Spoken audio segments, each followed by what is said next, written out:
A cheap Mercedes on a used lot is one of the most tempting and most feared sights in car shopping because the moment you see that three-pointed star wearing a bargain price, your brain fills in the rest of the story for you. Repair bills, a money pit dressed up in leather. So most buyers keep walking, and that reflex is exactly what keeps certain models quietly underpriced. But here is where that fear gets it wrong. A cheap Mercedes is not always cheap for a bad reason, because sometimes the first owner simply ate the depreciation and the market never looked closer. Today, 5 used Mercedes models that still make sense when the history checks out, and number 1 hides behind the exact fear that keeps it cheap. Number 5. Mercedes-Benz C-Class W204. Picture the used car app at midnight. You are thumb-scrolling past luxury sedans, and a clean C-Class pops up for less than a loaded Civic. You pause for half a second, think starter Benz, probably a headache, and keep scrolling. That half second is the whole reason this car is cheap. The market filed the W204 under entry level long ago and never checked whether the label still fit. Here is what that scroll skips. Sold in the US from about 2008 to 2014, this is where the compact Benz tightened up,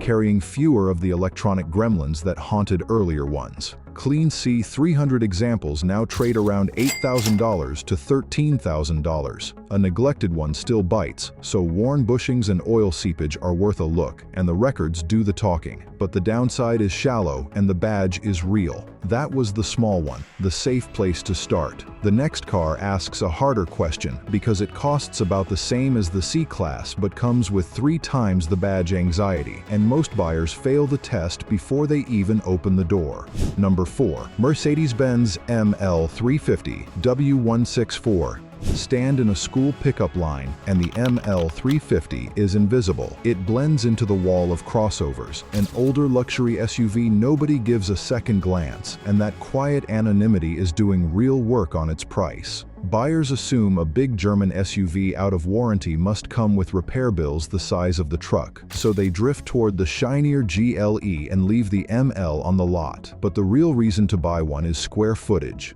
For crossover money, you get a genuinely roomy, comfortable hauler with the naturally aspirated 3.5-liter M272 V6, no stress turbo, no battery-heavy hybrid layout, and an indie shop usually reads it as normal aging, not a rescue mission. It is the rare luxury badge that also does carpool duty. The air suspension can sag with age, and some early M272 engines are known for balance shaft issues. That is another reason the inspection and service history matter. So thin records are a walkaway, but around $7,000 to $12,000, it is far more car than the sticker suggests. The next car, however, is where the badge fear gets truly expensive. Number 3. Mercedes-Benz E350 W211. This is the car people point at when they warn you off used Mercedes entirely. The W211 E-Class is the poster child for German money pit horror stories, the one your coworker swears burned him. And that reputation is so loud it drowns out the part that actually matters. The fear is not wrong. It is just too broad because it treats every W211 as the same gamble when the truth lives in the model year. Here is where the homework pays. The early W211 cars, roughly 2003 to 2006, carried the complex SBC electronic brake system, and the early E350 models with the M272 V6 brought the well-known balance shaft concern. Those are the years that built the scary stories, but Mercedes quietly sorted most of it out, and the 2008 and 2009 model years are the cleaner targets. Same elegant shape, same comfortable cruiser, far fewer of the gremlins that made the badge a punchline. Buyers who fear the whole generation hand a real bargain to the buyer who knows which years to chase. None of this means you skip the inspection. Cars equipped with air suspension can develop leaks, and any W211 with mystery history deserves suspicion no matter the year. But a documented late-build E350 is a quietly excellent car priced like a liability. Clean late-build E350 examples often sit somewhere around $7,000 to $11,000, depending on mileage, condition, and records. It rewards the one person at the dealership who did 10 minutes of reading instead of repeating a story they heard secondhand. And the next car flips the whole script because it is newer than you would ever guess at this price. Number 2. Mercedes-Benz E-Class W212.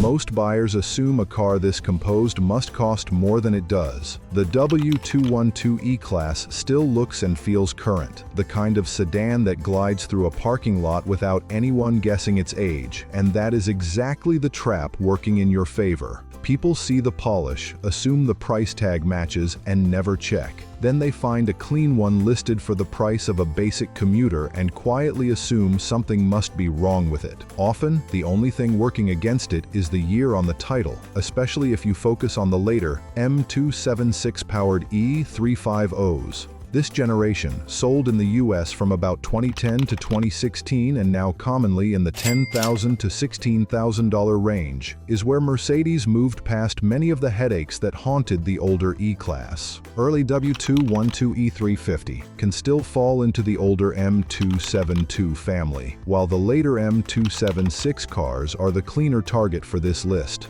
The M276 V6 dropped the balance shaft weakness that gave the previous engine its bad name, and the W212 went on to earn a reputation as one of the steadier modern E-Classes on the road. Owners regularly take these past 150,000 and 200,000 miles when the maintenance is documented, and an independent specialist will treat a service visit as routine rather than an event. It still asks for respect. Skipped oil changes and worn suspension parts catch up with any luxury sedan, and a W212 with thin records is no exception, so the paperwork matters. But a well-kept example offers a near-current luxury car for money that feels almost like a mistake in your favor. These are cheap today, and the kind of cheap that tends not to last once buyers notice. So far, every car on this list has been about a fear you can talk yourself out of. Number 1 is a little different, because the very thing buyers are afraid of, that big V8, is closely tied to why the right version tends to last. Number 1. Mercedes-Benz E500 W211.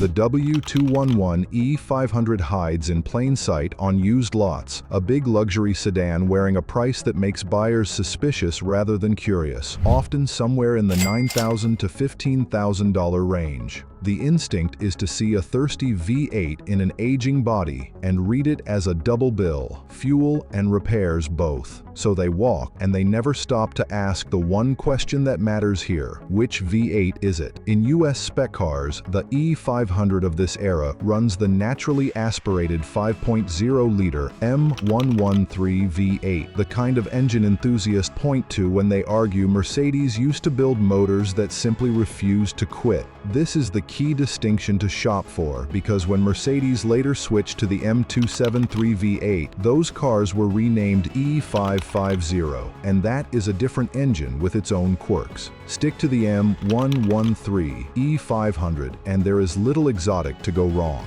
No turbos to fail, no boost to nurse, just a heavy, honest lump of an engine that tends to shrug at mileage most modern powertrains never see, provided the oil gets changed and the records stay honest. It will cost you at the pump, and a tired, undocumented example is still a walkaway, so the inspection matters as much here as anywhere on this list. But that fuel buys something rare, a luxury car whose engine has a real shot at outliving the body around it. The market priced it like a problem before checking how it behaves. The buyer who checks and who chases the right years and the right engine gets the clearest proof that cheap and Mercedes are not always a warning. So that is the trick with cheap Mercedes. Half the price tag is the car, and half is everyone else's fear talking. The depreciation already happened, the bad years are easy to dodge, and a folder of service records settles the rest. Get those three right and you are not gambling. You are just buying the car the crowd talked itself out of, while they are still scrolling past it convinced they dodged a bullet.